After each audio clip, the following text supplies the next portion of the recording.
할렐루야. 자, 여러분, 오늘 이제 성찬식을 앞두고 있는데요. 오늘은 여러분과 함께 이 한 해를 마무리하면서 이제 우리가 찬양도 은혜라는 찬양을 함께 부르고 있는데요.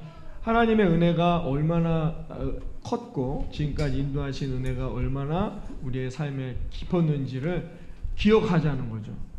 한 해를 마무리하면서 여러분 어떠십니까? 이렇게 올 한 해 저와 여러분의 인생을 돌아볼 때 여러분들의 삶은 어떻게 하나님의 순간순간마다 나의 모든 삶에 하나님이 역사하셨음을 기억하십니까? 그러면 하나님이 남은 올 한 해 또 여러분의 인생 25년 한 해 먼저 가셔서 아름다운 열매를 예비하실 거라 믿습니다. 이건 제 그냥 개인적인 소망이 아니라 성경이 늘 우리에게 말해주는 패턴이에요. 우리가 늘 복받기를 원하면 누구를 기억해야 돼요? 아파트 부른 연예인을 기억해야 합니까? 누구를 기억합니까? 하나님을 기억해야 된다. 하나님만을 기억하라는 거. 이게 오늘의 주제이기도 하고 성경이 늘 관통하는, 성경이 처음부터 끝까지 창세기부터 계시록까지가 우리에게 말해주는 주제인 것이죠. 그래서 제가 오늘 알츠하이머병으로 예화를 시작하는 겁니다. 알츠하이머병이 뭔지 아시죠? 이 치매하고 비슷하지만 좀 다릅니다. 이거는 예전에 미국의 레이건 대통령도 이 병으로 결국은 사망했는데요. 이 병에 걸리면은 뇌가 어떻게 해요? 죽어가는 거예요. 그러니까 뇌가 작동하지 않고 뇌의 기능이 정지되어 나아가는 병이 이 알츠하이머병이죠. 그래서 이 병에 걸리면 시간이나 장소, 사람 등 기본적인 것들을 인식하지 못하게 됩니다. 그럼 심한 경우에는 가족도 못 알아보고 자기가 누군지도 모르게 되는 거야. 뇌가 정지하게 될 때 이런 일이 일어나게 되는 것이죠. 그래서 레이건 전 대통령도 자기가 대통령이라는 건 엄청나게 자기 인생이 중요한 건데도 그것도 기억을 못하는 지경에 이르게 됐다고 하더라고요. 그래서 결국은 그렇게 어려움을 당하는 건데, 전문가들의 말에 의하면은 사람의 신체는 20대 초반이 되면 이제 점점 쇠퇴하기 시작해요. 미안하지만 20대 우리 젊은이들 20대가 되면 쇠퇴하기 시작하고 45세가 넘어가면 이제 기억력도 이제 뇌의 기능도 점점 쇠퇴하기 시작한다는 거예요. 그래서 여러분들이 40이 중반이 넘으셨는데 저도 이렇게 잘 기억이 안 나잖아요. 그 아파트는 기억이 나는데 그 가수 이름은 기억이 안 나는 거예요. 이게 기억력이 점점 쇠퇴하는 건 자연스러운 현상입니다. 너무 치매 아닌가? 막 이런 걱정을 하지 마세요. 치매는 뭐냐? 이걸 제가 들고 있는데 컵을 찾아요. 이러면 병원을 가야 됩니다. 컵을 들고 이렇게 있는데 컵이 어디 있지? 이 정도면 빨리 병원에 가야 되고, 그 외에는 자연적으로 기억력이 쇠퇴하는 거예요. 그래서 기억이 안 나고 머릿속에는 기억나는데 이게 잘 이름 같은 것도 잘 기억나지 않는 건 자연스러운 신체적 쇠퇴를 말하는 거죠. 이게 우리가 이 건망증이랑 이 치매랑은 완전히 다른 경우라는 거죠. 그래서 손에 자동차 키를 들고 온 방을 돌면서 자동차 키를 찾아요. 이 정도는 빨리 병원을 가야 된다는 거죠. 그 정도. 아니면 내가 키를 어디다 뒀는데 잘 기억이 안 날 수 있습니다. 그런 정도가 아니라 이렇게 말을 하는 거예요. 그래서 이런 상황까지 가면 이 알츠하이머병도 한번 검사를 해 보아야 한다라고 많은 뇌 전문가들이 말하고 있습니다. 그래서 우리가 그러면 치매나든지 이런 병을 예방하기 위해서는 어떻게 해야 되느냐? 60세가 넘으면 이런 치매가 올 가능성이 크다고 합니다. 왜냐하면 점점 뇌가 쇠퇴하니까요. 그래서 치매를 예방하기 위해서 뇌를 많이 사용하셔야 돼요. 오늘부터 집에 가셔서 핸드폰에 기록되어 있는 전화번호랑 이름을 써보세요. 한번 이렇게. 그래서 종이에다가 우리 60이 넘으신 어르신들, 그리고 한번 기억을 해보는 거예요. 전화번호를 이 사람 누구지? 한번 기억해 보는 게 중요하다는 겁니다. 그래서 예전에 이제 지금은 돌아가셨지만 미당 서정주 선생님은 하루에 수백 개씩 지도를 펼쳐놓고 우리나라의 지명을 막 외우셨대요. 충청도엔 시가 몇 개 있는지 뭐 이런 식으로. 그렇게 해서 여러분이 뇌를 계속해서 사용하시는 게 중요하다는 겁니다.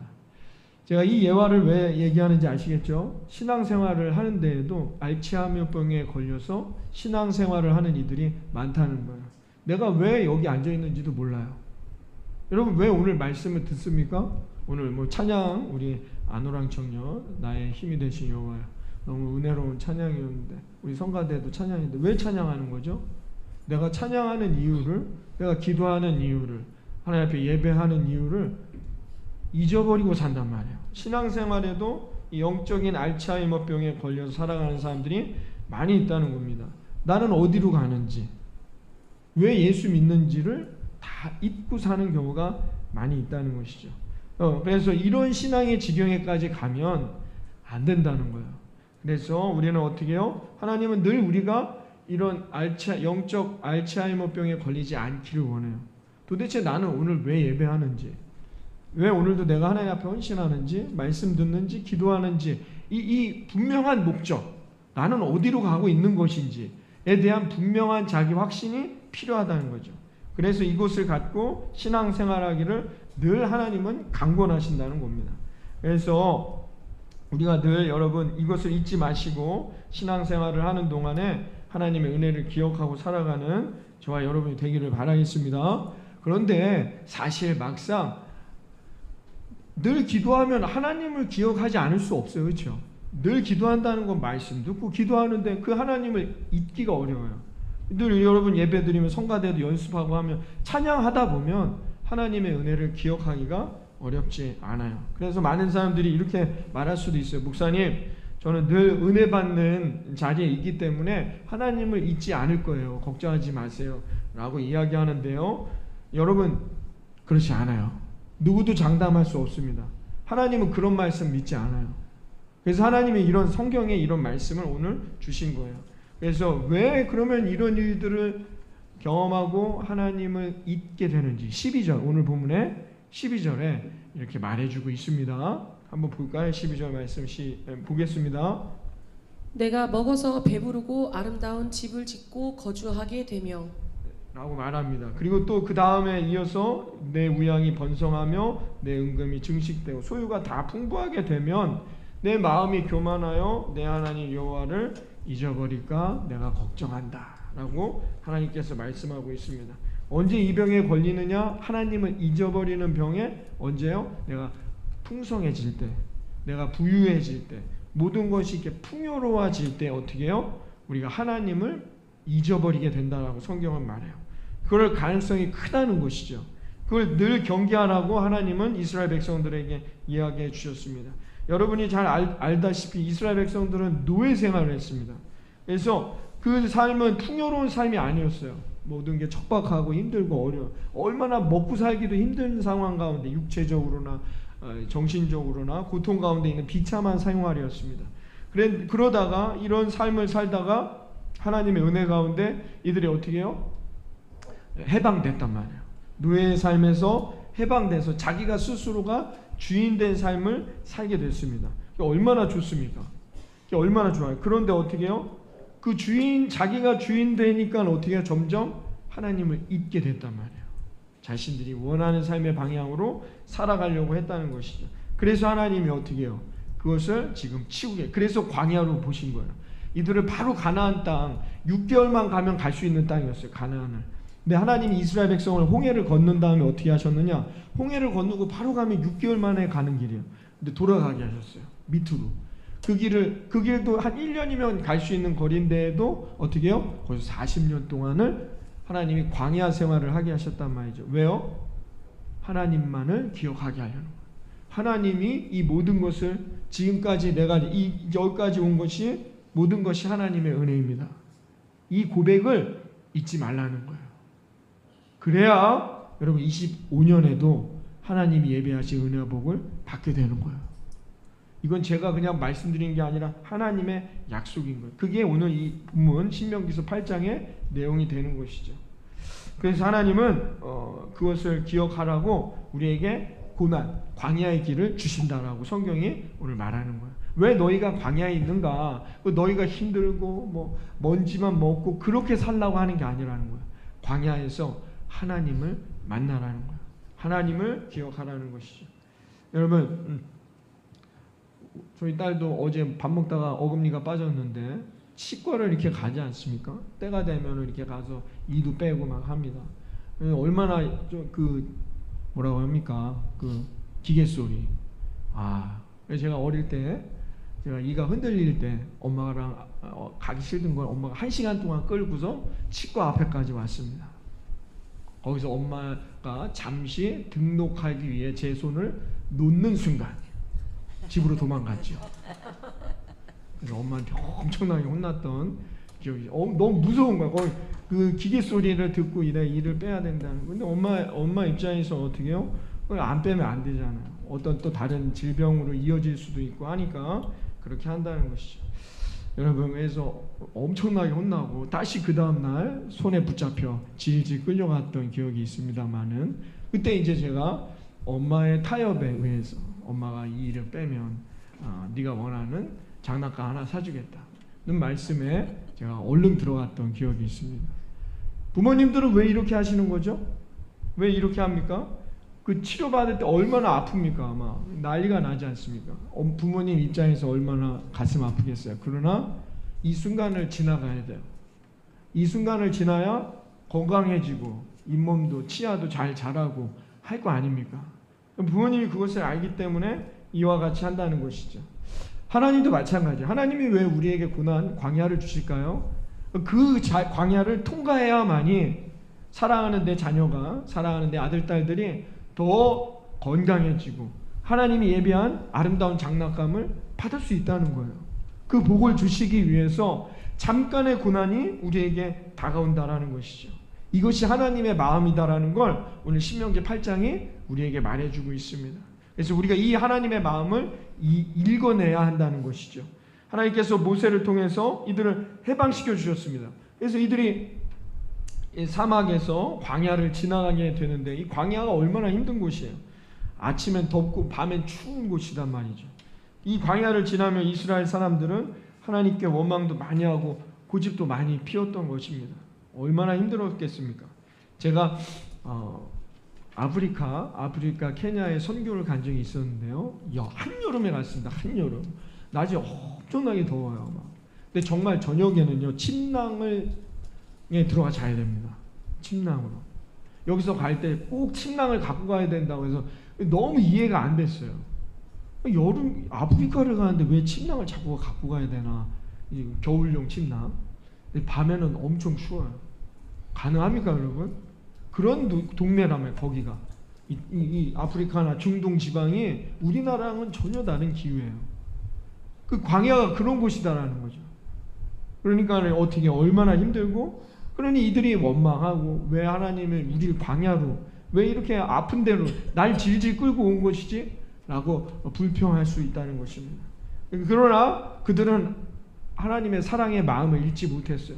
이 순간을 지나가야, 여기를 통과해야만이 그들에게 아름다운 복의 열매, 젖과 꿀이 흐르는 가난이 있음을 하나님은 아시기에 이들을 이끌고 오셨다는 것입니다. 그래서 이들이 계속해서 불평불만합니다. 이집트에 있었으면 수박도 먹고 시원하게 부추나 마늘 이런 것도 먹고 할 텐데 광야에 먼지만 먹고 추워, 목도 마르고, 이게 뭔가 이렇게 원망 불평을 하게 됐습니다. 그래서 하나님께서는 오늘 신명기 8장 15절에 18절에 다시 한번 이렇게 말씀하고 계신 거예요. 한번 봅니다. 오늘 본문의 15절부터 18절입니다. 너를 인도하여 그 광대하고 위험한 광야 곧 불뱀과 전갈이 있고 물이 없는 간조한 땅을 지나게 하셨으며, 또 너를 위하여 단단한 반석에서 물을 내셨으며, 내 조상들도 알지 못하던 만나를 광야에서 내게 먹이셨나니 이는 다 너를 낮추시며 너를 시험하사 마침내 내게 복을 주려 하셨느니라. 아멘. 그러나 내가 마음에 이르기를 내 능력과 내 손의 힘으로 내가 이 재물을 얻었다 말할 것이라. 내 하나님 여호와를 기억하라. 그가 내게 재물 얻을 능력을 주셨음이라. 이같이 하심은 내 조상들에게 맹세하신 언약을 오늘과 같이 이루려 하심이니라. 아멘. 할렐루야. 여러분, 오늘 하나님이 말씀하시고 있어요. 왜 너희를 이렇게 먼지도 많고 전갈도 많게 해서 뭐 지내기가 어려운 이 광야를 지나게 하셨는가? 그것은 왜 그랬어요? 너희를 시험하사 너희를 낮추게 하시고 마침내 복을 주시려고 한다는 거예요. 하나님의 뜻은 여기에 있는 거죠.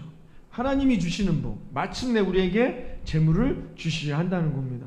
사랑하는 성도 여러분, 올 한 해를 이렇게 돌아볼 때 하나님이 뜻하지 아니하는 어려움, 어떤 실패, 우리에게 그런 염려와 걱정, 광야의 길을 만약에 주셨다. 거기서 주저앉으면 안 됩니다. 우린 그 순간을 넘어서야 한다. 지나가야 한다는 거죠. 왜? 그래서 하나님이 주실 아름다운 은혜와 복을 얻어야 하기 때문이라는 겁니다. 그런데 그 광야를 지날 때 방법이 뭐예요? 여호와 하나님을 기억하라는 거예요. 저와 여러분에게 아름다움을 주신 그 아름다운 열매를 주셨던 그 여호와 하나님을 기억하는 자에게는 반드시 하나님께서 더 큰 은혜와 복으로 허락하신다는 것을 오늘 성경이 말해주고 있습니다. 여러분, 이 광야에서 40년 동안 이들이 한 일이 뭐예요? 그냥 별로 한 일이 없어요. 광야에서의 생활을 지낸 거예요. 어렵고 막 불뱀과 전갈들이 그들을 노리고 있어요. 물리면 그냥 즉사하는 겁니다. 이런 타는 듯한 목마름에 건조함, 일교차가 심해서 밤에는 막 춥고요. 이러면 맨날 감기 걸려서 죽었을지도 몰라요. 왜 이런 악조건을 하나님은 허락하셨는가? 우리가 겸손해지라는 거예요. 내가 할 수 있는 일은 없다는 겁니다. 우리가 교만해지지 않게 하기 위함이라는 거죠. 그래서 우리는 오늘도 이렇게 예배하고 하나님을 붙드는 거예요. 네, 하나님이 아니시면 아무것도 없다는 것이죠. 이 겸손을 배우라는 거예요.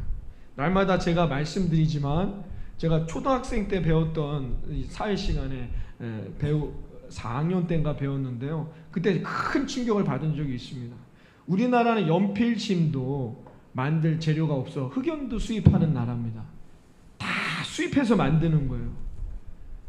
흑연도조차 없어서 흑연조차 수입해서 만들어야 되는 나라.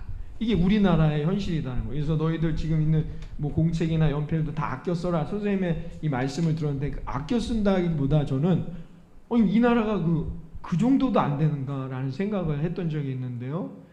여러분, 그런데 여러분 지금 우리나라의 지금의 위상을 보십시오. 누구 때문입니까? 지금 성경의 말씀처럼 너네가 잘해서 내가 똑똑해서 우리가 열심히 해서 이만큼의 재물을 얻었다 할까 보다. 그래서 하나님은 늘 우리에게 어떻게 해요? 시련을 주시는 거예요. 전쟁의 위협이 끊이지 않게 하시고 여러 가지 어려운 가운데에도 우리가 그렇게 오늘도 예배하게 하시는 이유, 우리가 하나님을 찾게 하시는 이유는 뭐냐? 그래서 하나님이 우리를 겸손하게 하시게 하려는 겁니다. 왜? 우리를 사랑하시기 때문에. 이 나라와 민족을, 저와 여러분을 사랑하시기 때문이에요. 그래서 어떻게 해요? 거기에서 주저앉지 않고 지나가서 하나님이 더 큰 영광을 저와 여러분, 우리 교회들을, 그리고 이 나라와 민족을 통해 세상에 그 영광을 드러내고자 하시기 때문이라는 겁니다. 이거 얼마나 놀라운 복입니까? 그래서 하나님이 우리를 이렇게 지금은 광야의 길이다 할 때 주저앉으면 안 됩니다. 우리가 그 길을 넘어 내게 복 주시는 하나님을 만나는 저와 여러분이 되시기를 바랍니다. 이제 고대 로마 신화에 나오는 한 이야기인데요. 유명한 조각가가 이렇게 많은 사람들에게 칭송받을 만한 멋진 동상, 석상을 만들어야 했습니다. 그래서 돌을 갖다가 대리석을 막 쪼개기 시작했어요. 조각가가. 근데 어느 날 보니까 이 대리석이 막 아파가지고 신음소리를 내고 있었습니다. 그래서 대리석이 아프다는 거예요. 그래서 이 조각가가 아니 너 왜 신음소리를 내느냐 물었어요.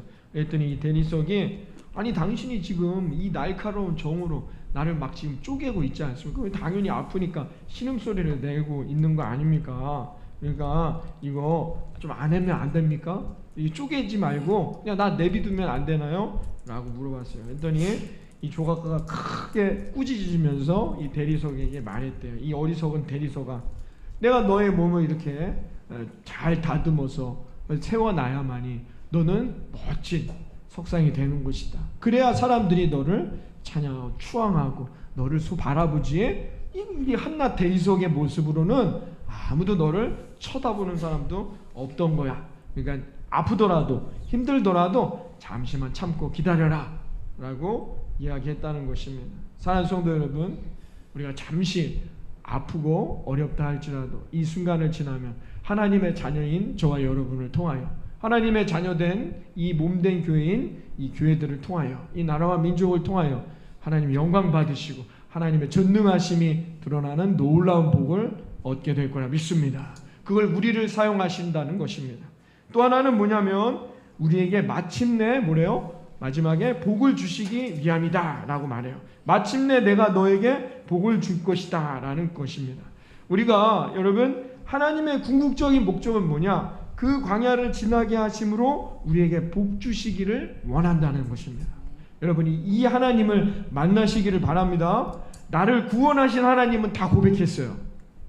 여러분 예수 믿고 구원받으셨음을 믿으십니까? 이 노예의 삶이 아니라 내가 어떻게 해요? 하나님 자녀된 삶은 고백하십니까? 그 하나님이 내게 광야도 허락하시는 하나님임을 고백하십니까? 여기서는 좀 아멘이 안 나옵니다. 그리고 그 하나님이 우리에게 복 주시는 하나님이심을 믿으십니까? 아멘. 여기까지 가야 된다는 거예요. 우리가 구원받았으면 다 아멘 해요. 그러니까 우리가 여기 앉아있지만 그 하나님은 어떤 하나님이시냐? 우리에게 복 주시기 위해 광야도 허락한다는 거예요. 근데 그때 넘어지고 좌절하고 뒤돌아서고 하나님을 버리면 안 됩니다. 그 순간을 지나 하나님이 복 주시는 하나님을 경험하시고 젖과 꿀이 흐르는 가나안을 경험하여 승리하는 우리 모든 성도인들이 되시기를 바랍니다. 목사님 올해는 저에게 광야만 있는 것 같아요. 25년이 기다리고 있어요. 주저앉으면 안 돼요. 여기서 포기하시면 안 됩니다. 더 기도하시고 하나님 앞에 더 예배하고 말씀 듣고 순종해 나아가야 한다는 겁니다. 아니면 올해 여러분이 이미 복 주신 하나님을 만난 분도 계실 수 있어요. 그러면 이렇게 기도하세요. 갑절의 복으로 내년에 채워 주옵소서. 그게 우리의 신앙의 모습이라는 것입니다. 그러니까 하나님을 바라보며 나아가는 거예요. 그래서 하나님의 궁극적인 목적은 저와 여러분이 잘 되는 거예요. 30배, 60배, 100배의 열매를 얻는 것, 그게 참된 그리스도인들의 삶의 결과물이 될 거라 믿습니다. 여러분 사탄은 정반대입니다. 사탄은 처음에는 어떻게 해요? 좋은 걸 줘요. 먹고 마셔. 괜찮아. 얘 계속 먹어. 얼마나 맛있니? 피자 많이 먹어. 그럼 어떻게 돼요? 시간이 지날수록 당뇨가 오고 콜레스테롤이 들어오게 되는 거예요. 건강을 해치게 된단 말이에요. 정반대예요. 사탄의 전략과 하나님의 전략은 정반대이단 말입니다. 처음에 힘들고 어렵다 할지라도 여러분 광야를 지나야 돼요. 하나님은 그런 하나님이 있어요. 사기꾼이 저와 여러분에게 내가 너에게 큰 돈 벌게 해줄게 하고 저와 여러분을 광야로 내모는 사기꾼이 있습니까? 누가 그 말을 믿어요? 사기꾼들은 그렇게 하지 않아요. 처음에 좋은 걸 줘요. 그리고 나중에 결과는 뭐냐? 결과는 사탄은 다 뭐예요? 우리의 좋은 것들을 다 뺏어갑니다. 정반대이죠. 하나님은 어떤 하나님? 우리에게 좋은 것으로 마지막은 다 주셔요. 그 좋은 하나님이 주시는 복을 얻기 위해 때로는 광야도 지나가야 한다는 것입니다. 이것을 우리가 반드시 저와 여러분의 신앙의 삶에서 이게 성경이 관통하는 신구약 모든 성경이 관통하는 신앙의 핵심이며 그리스도인들의 삶의 패턴이라는 겁니다. 사도 바울이 로마서 8장에도 이렇게 말해줬어요. 로마서 8장에 사도 바울의 그 왜 고난을 내게 주시는가? 그 고난을 통해 하나님이 예배하신 은혜와 복이 있기 때문이라는 바울의 고백인데 로마서 8장에 있는 내용을 보도록 합니다. 우리가 알거니와 하나님을 사랑하는 자 곧 그의 뜻대로 부르심을 입은 자들에게는 모든 것이 합력하여 선을 이루느니라. 그런즉 이 일에 대하여 우리가 무슨 말하리요? 만일 하나님이 우리를 위하시면 누가 우리를 대적하리요? 누가 능히 하나님께서 택하신 자들을 고발하리요? 의롭다 하신 이는 하나님이시니 누가 우리를 그리스도의 사랑에서 끊으리요? 환난이나 곤고나 박해나 기근이나 적신이나 위험이나 칼이랴. 기록된 바 우리가 종일 주를 위하여 죽임을 당하게 되며 도살할 양같이 여김을 받았나이다 함과 같으니라.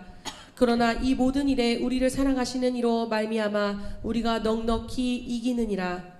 내가 확신하노니 사망이나 생명이나 천사들이나 권세자들이나 현재일이나 장래일이나 능력이나 높음이나 깊음이나 날은 아무 피조물이라도 우리를 우리 주 그리스도 예수 안에 있는 하나님의 사랑에서 끊을 수 없으리라. 아멘.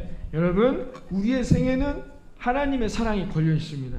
하나님 자녀된 자들의 삶의 목적이 걸려있기 때문에 하나님이 절대로 우리를 포기하시지 않습니다. 우리에게 어떤 고난이나 어떤 환난이 온다 할지라도, 심지어 우리의 생명이 끊어진다 할지라도 하나님은 우리를 포기하지 아니하시고 우리에게 놀라운 하나님의 예비된 은혜와 복을 허락하실 거라 믿습니다.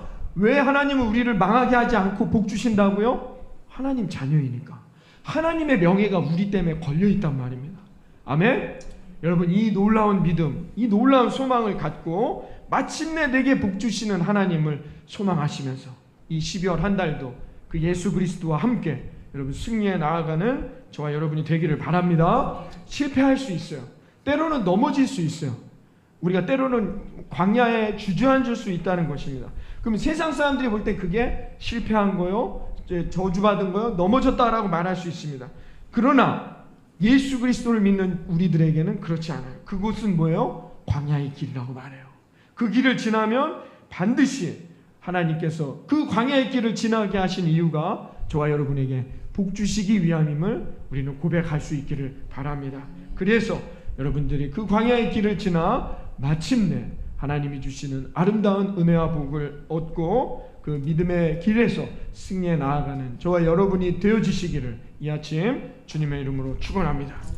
오늘 이 시간 우리 다 함께 성찬을 받도록 하겠습니다.